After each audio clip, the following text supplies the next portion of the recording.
کسی کے آگے ہاتھ پھیلانے سے تو حضور نے منع فرمایا، بلکہ صحابہ سے باقاعدہ بیعت لی اس بات پر کہ تم کسی دنیا دار کے سامنے ہاتھ نہیں پھیلاؤ۔ لیکن فرمایا مقصد حیات پیسہ کمانا نہیں۔ آپ کو میں عرض کروں کہ جتنے ذہنی اور نفسیاتی مسائل ہیں الا ماشاءاللہ یہ بڑی تعداد میں ان لوگوں کے پاس ہیں جن کے پاس مال زیادہ ہے، آسانیاں زیادہ ہیں، ذہنی مسائل کا شکار ہے۔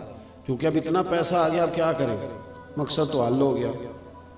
جب بہت زیادہ پیسے ہوں پھر بندے کا بہت زیادہ آسانیاں ہوں پھر مرنے کو بھی دل نہیں کرتا۔ میں تھوڑے دن پہلے مجھے ایک دوست نے ایک عجیب بات بتائی، کہنے لگے پہلے نا وہ تھوڑا سا نا جہاز پہ بیٹھتے ہیں تو گھبراتے ہیں، کچھ لوگوں کو فوبیا ہوتا ہے نا، کیا ہائٹ فوبیا کہتے ہیں اس کو، کہتے ہیں میں تھوڑا گھبراتا ہوں۔ شروع میں نہیں گھبراتا تھا، تو میں نے کہا پہلے کیوں نہیں گھبراتے تھے؟ کہنے پہلے ٹینشن ہی بڑیاں سن، اب ذرا سودگی ہے، مال دولت ہے، آسانی ہے، اب گھبراہٹ۔ تو میں نے کہا اس کا مطلب یہ ہے کہ جب زیادہ آسانی آ جاتی ہے تو پھر لوگ زیادہ ڈپریشن میں چلے جاتے ہیں کہ اب یہ مجھ سے چھین نہ جائے۔ میرے عزیز، پیسہ کمائیں، محنت کریں، جد و جہد کریں، کوشش کریں، رزق حلال کے لیے تگ و دو کریں، لیکن پیسہ مقصد نہیں، یہ مقصود نہیں۔ اگر یہ مقصود ہوتا تو اتنے بڑے مالدار لوگ، ایک موقع ایسا آ جاتا ہے کہ اللہ نے کی دی ہوئی ساری نعمتیں موجود ہیں پر سبزیوں کا سوپ پی کے گزارا ہوتا ہے، پھر لوگ تھوڑا سا دہی کھا کے اور رات کو تھوڑا سا دودھ پی کے اپنے 24 گھنٹے بتا لیتے ہیں۔ مقصد حیات بنایا چاہے زندگی میں، کوئی خیر کا کام کیا جائے، اپنی صلاحیتوں سے کوئی فائدہ۔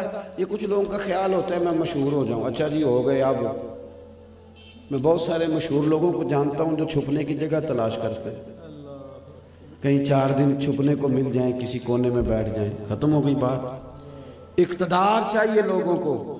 دنیا میں سب سے وہ بندہ کمزور ہو جاتا ہے جو اقتدار میں چلا جاتا ہے۔ اپوزیشن نے تو کرنے کچھ نہیں سوائے تنقید کے، تو ساری ذمہ داریاں کس کی ہیں؟ حکومت کی۔ تو اقتدار میں آ کے تو لوگ زیادہ آزمائش میں آ جاتے ہیں۔ اپنی زندگی میں کوئی مقصد۔ نوجوانوں، جو لوگ صرف دولت کے لیے، شہرت کے لیے، پیسوں کے لیے، اقتدار کے لیے جیتے ہیں وہ تھک جاتے ہیں بڑی جلدی، کوئی مقصود نہیں۔ رسول کریم نے لوگوں کو زندگی میں مقصد حیات دیا۔ محبوب کریم علیہ السلام نے انہیں کہا کہ تم نے پیغام حق لے کے نکلنا ہے۔ مدینہ شریف میں وصال کر جانے کے بڑے درجات ہیں، جنت البقیع میں تدفین کی بڑی شان ہے، لیکن حضرت ابو ایوب انصاری جو خود میزبان ہے نا محبوب کے، ان کا مزار ترکی میں ہے۔ حضرت بلال حبشی کا مزار مبارک شام میں ہے۔ حضرت مولا علی شیر خدا کرم اللہ تعالی وجہہ الکریم، جو مدینہ منورہ میں رسول کریم علیہ السلام کی بارگاہ اقدس میں اتنا قرب رکھتے ہیں جسے بیان نہیں کیا جا سکتا، لیکن مولا علی کا مزار کوفے میں ہے، نجف اشرف میں ہے۔ وہ دوستوں، ان لوگوں نے پیغام کی طرف توجہ کی، وہ نکل گئے دنیا میں، دنیا کو روشناس کرایا۔ آپ صوفیاء کو دیکھ لیں، بابا فرید نہیں پیدا ہوئے پاک پتن میں، خواجہ اجمیر نہیں پیدا ہوئے اجمیر شریف میں، داتا علی اجمیری پیدا نہیں ہوئے لاہور میں۔ یہ تو کہاں رکے، کہاں بیٹھے، کہاں پڑا، پھر تیری تلاش میں چلا میں جنگل، پہاڑ اور دشت میں، صبح کہیں، دوپہر کہیں، شام کہیں، پیغام حق کو تھاما، پھر یہ نکل کھڑے ہوئے۔ رسول کریم علیہ السلام نے اپنی سیرت سے ہمیں بتایا۔ آپ دیکھیں حضور نے کام کا آغاز کیسے کیا، یہ ہماری طرح کہ اشتہار لگ گیا، بینر لگ گئے، محفل سج گئی، اسٹیج بن گیا، مہمان خصوصی آ گئے، اس طرح نہیں۔ محبوب تو دروازے پہ جاتے، باہر آتا تو کہتے میں اللہ کا رسول ہوں، کلمہ پڑھ جاؤ گے تو فلاح پا جاؤ گے۔ یہ کام کر کے دیکھو یہ کتنا مشکل کام ہے، اس پر غور کرو۔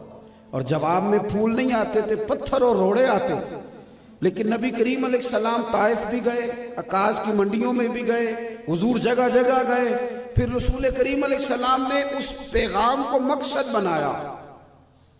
مقصد جنگ نہیں، حضور نے حکم دیا تھا صحابہ سے کہ جب میدان میں جانا لڑنا، تلوار اٹھانا، تو سب جگہ آپ کو یہ بات ملے گی۔ حضور نے فرمایا پہلے لوگوں کے سامنے دین پیش کرنا، اگر وہ کلمہ پڑھ جائیں تو ہماری کسی سے کوئی لڑائی نہیں، اگر مسلمان ہو جائیں تو بات ختم ہو گئی، پھر ہم نے نہیں لڑنا۔ ہاں اگر کوئی کلمہ نہ پڑھے اور دین کے مقابلے میں کھڑا ہو تو پھر ہماری تلوار اس کا مقابلہ کرے گی۔ جگہ جگہ حضور نے، آپ میری بات کو سمجھیں، مقصود کیا ہے کہ لوگ مسلمان ہوں۔ ہم نہ دائیں بائیں کی چیزوں سے معاملات کو سیٹ کرنا چاہتے ہیں، دائیں بائیں کی چیزوں سے۔ اللہ کرے آپ کے پاس زیادہ موبائل آئیں، پر کبھی کبھی جیب میں بھی ڈالا کریں، بھلا کیا قیامت آتی ہے، ڈال کے دیکھیں کیا ایسا مشکل کام ہے اس کو تھامے رکھنا۔ غور کریں کیا کہہ رہا ہوں۔ ہم نہ دائیں بائیں کی چیزوں سے، طلباء جو ہے نا وہ مدارس میں جاتے ہیں پڑھنے کے لیے، اب وہاں روٹی کھلائی جائے انہیں بہترین، رہنے کو کمرہ اچھا دیا جائے، ان کے ساتھ سارا اچھا سلوک ہو، لیکن انہیں پڑھایا نہ جائے، تو بچہ مدرسے میں رہتا ہے، یونیورسٹی میں رہتا ہے، وہ کہتے ہیں بھئی روٹی میں گھر بھی کھا سکتا تھا، وہ اصل کام ہے اس پر توجہ کرو، مجھے پڑھاؤ۔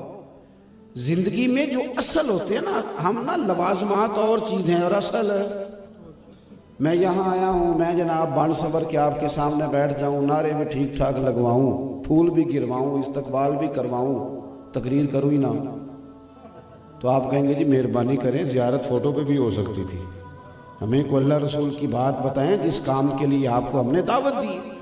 اصل مقصود دین ہے۔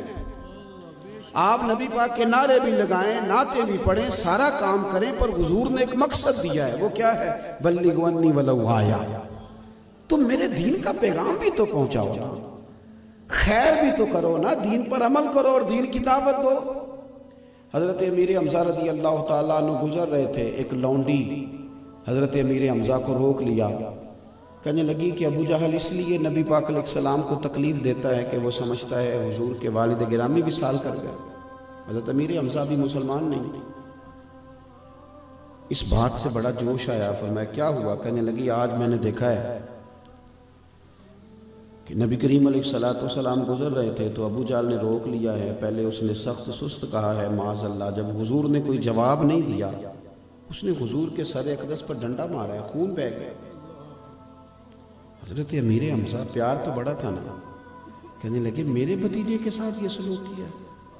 اسی وقت ڈنڈا اٹھایا، ابو جہل بیٹھا تھا لوگوں کے بیچ، جا کے زور سے ڈنڈا مارا، سر پھٹ گیا ابو جہل کا، لیکن اسے جرت نہ ہوئی، جانتا تھا حضرت امیر حمزہ۔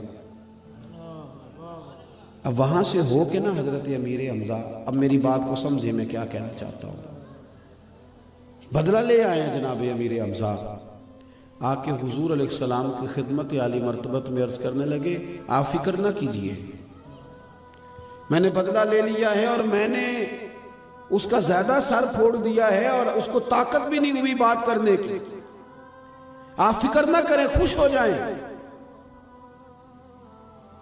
بہت بڑی بات کی تھی، اور اس ماحول میں انہوں نے بدلہ لیا تھا جس ماحول میں کفر مسلمانوں کو بڑی تکلیف دیتا تھا۔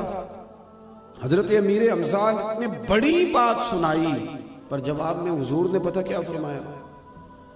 محبوب فرمانے لگے چچا میں ابو جہل کا سر پھوڑنے سے خوش نہیں ہوتا۔ تو یا رسول اللہ آپ کیسے خوش ہوتے ہیں؟ تو محبوب فرمانے لگے آپ میرا کلمہ پڑھ جائیں میں خوش ہو جاؤں گا۔ آپ کلمہ پڑھیں، جو اصل کام ہے اس پر آئیں، اصل کام۔ میں بھی 29 سال سے محفل کرا رہا ہوں، تو آپ نماز پڑھتے ہیں، کہتے نہیں دعا کریں میرے لیے، میں شروع کر دوں تو محفل کو کیا سمجھاؤں گا؟ میں جناب بہت بڑا عاشق رسول ہوں، تو بھئی آپ حلال حرام کے معاملات میں بھی عاشق رسول ہیں کہ نہیں؟ جائز ناجائز میں بھی عاشق رسول ہیں کہ نہیں؟ آپ کو پنچایت میں فیصلے کے لیے بلایا جائے تب بھی حضور کی محبت کا غلبہ ہوتا ہے کہ نہیں؟ آپ محفل والے دن ہی عاشق رسول ہوتے ہیں یا بیٹے کی شادی والے دن بھی عاشق رسول تھے؟ مہندی اور ولیمے والے دن بھی عشق تھا یا 2-4 دن کے لیے معاذ اللہ چھٹی پہ چلا گیا تھا؟ خدا کے بندو، محبوب فرمانے لگے میں تو خوش ہوتا ہوں آپ کلمہ پڑھیں، حضرت امیر حمزہ موقع تھا، رب کریم نے ان کا دل موڑ دیا تھا، کہنے لگے کریم آپ کو راضی کرنا ہے، اگر آپ کلمے سے راضی ہوتے ہیں تو پڑھائے کلمہ، میں کلمہ بھی پڑھ لیتا ہوں۔ تو ایک مقصد حضور نے قائم کیا، ایک مقصد بنائے زندگی میں، ایک مقصد۔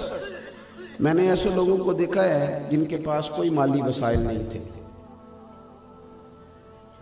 جیب میں کوئی پیسہ نہیں تھا، کوئی شہرت نہیں تھی، کوئی بڑا قبیلہ ان کے پیچھے نہیں تھا، انہوں نے ارادہ کیا میں نے اپنے گاؤں میں اسکول بنانا ہے، مسجد بنانی ہے، مدرسہ بنانا ہے۔ انہوں نے ارادہ کیا، رب نے ان کی مدد کی۔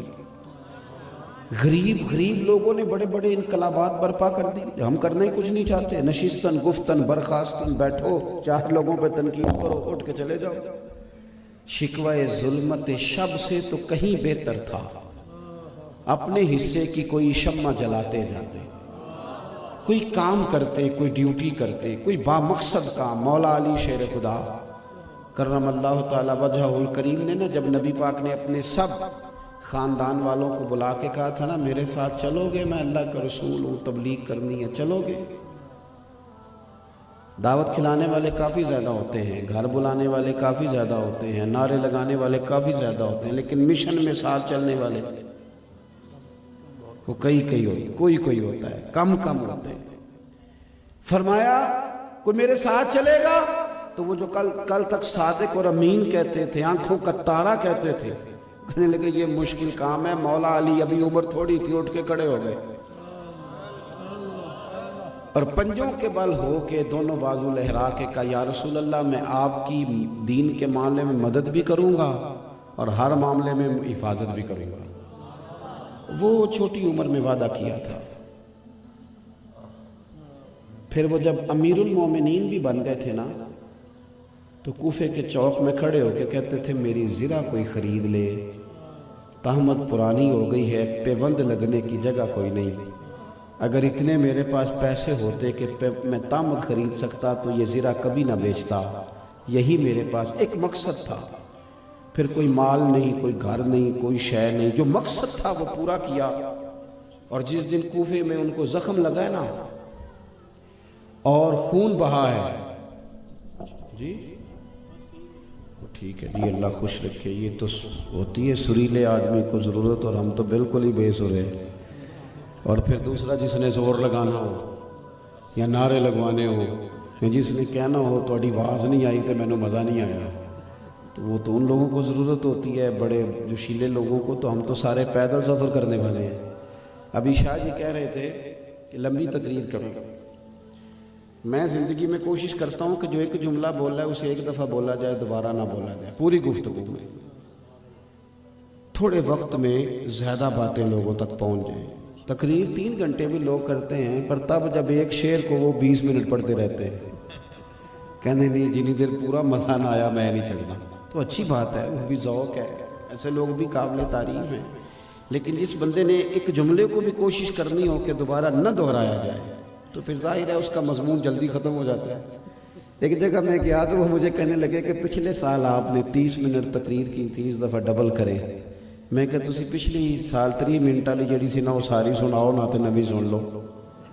جب ہم یاد ہی کوئی شے نہیں رکھتے تو تقریریں نہ پیٹ بھرنے کی ہیں نہ کانوں کے ذائقے کے لیے، یہ تو تربیت کے لیے۔ اگر کہیں تربیت ہو گئی، ایک آدھ آدمی سنور گیا تو ہماری محفل کرنے کا رزلٹ آ گیا۔ تو مولا کائنات حضرت علی المرتضیٰ شیر خدا کرم اللہ تعالی وجہہ الکریم کو زخم لگا 63 سال کی عمر مبارک میں، زخم لگا، خنجر سے شہید کیا جا رہا ہے۔ کوئی مقصد تھا نا جینے کا، کوئی مقصد تھا نا۔ مقصد نہ ہوتا تو پھر تو آوازیں ہوتی ہیں میرے بیٹے کو بلاؤ، فلانی چیز سنبھالو، فلانی چیز۔ لیکن جب زخم لگا تو مولا کائنات کیا فرماتے ہیں؟ کہتے ہیں لوگوں رب کعبہ کی قسم میں کامیاب ہو گیا۔ جس مقصد کے لیے زندگی رکھی ہوئی تھی اس مقصد کے کام آ گئی، کام آ گئی زندگی۔ آپ دیکھ لیں یہ تمام صحابہ کا ہی حال تھا، جناب صدیق اکبر کا، فاروق اعظم کا، سیدنا عثمان غنی کا، تمام کا زندگی کسی کام۔ ہمارا وجود، ہماری میں جانتا ہوں بہت سارے لوگ ڈھیر سارا پڑھے ہوتے ہیں، پہلے تو ہم کو مقصد نہیں بناتے، اور اگر کوئی اللہ صلاحیت دے دینا تو پھر ہم جاگیر سمجھ لیتے ہیں۔ ہر آدمی تقریر کرنے کی صلاحیت نہیں رکھتا۔